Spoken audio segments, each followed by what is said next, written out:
Shalom untuk kita semua. Sebelum kita mengawali aktivitas kita dalam satu hari ini, mari terlebih dahulu kita dengarkan renungan yang tertulis di dalam 2 Timotius 3 ayat 16 sampai dengan 17. Begini bunyi firman Tuhan.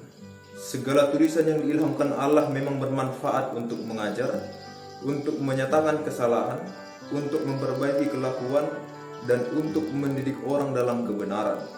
Dengan demikian, tiap-tiap manusia kepunyaan Allah diperlengkapi untuk setiap perbuatan baik. Demikian pembacaan firman Tuhan. Alih-alih zending, di zaman sekarang ada begitu banyak hal yang dapat mempengaruhi cara kita untuk berpikir dan bertindak. Tetapi Tuhan mengingatkan bahwa firman Tuhan adalah dasar yang tidak akan pernah berubah.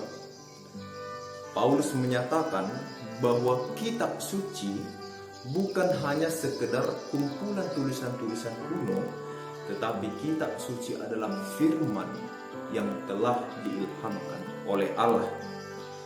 Jadi karena asalnya itu dari Allah, maka firman itu memiliki kuasa untuk mengubah hidup setiap orang.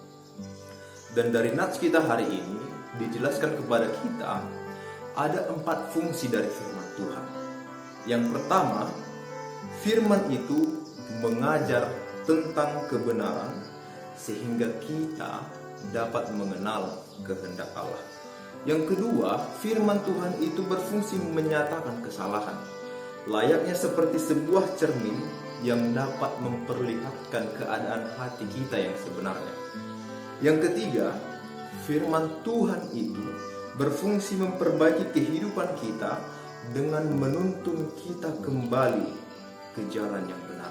Dan yang terakhir, firman Tuhan itu berfungsi mendidik kita untuk dapat hidup di dalam kebenaran Tuhan. Jadi tujuan akhir bukan supaya kita mengetahui tentang Alkitab saja, bukan supaya kita tahu tentang cerita-cerita ataupun juga tokoh-tokoh yang terdapat dalam Alkitab, tetapi supaya kita bisa menjadi manusia kepunyaan Allah yang diperlengkapi untuk melakukan setiap perbuatan baik. Jadi pengetahuan akan firman Tuhan harus disertai dengan ketaatan.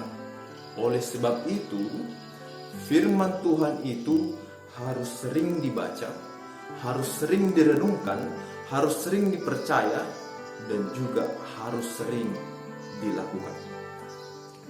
Untuk itu, adik-adik yang terkasih, misi kita hari ini adalah mari memberi ruang bagi firman Tuhan ini untuk dapat bekerja di dalam hidup kita masing-masing.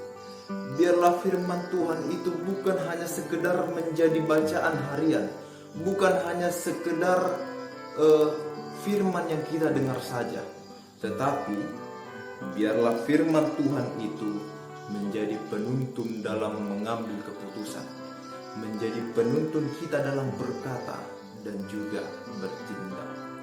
Amin.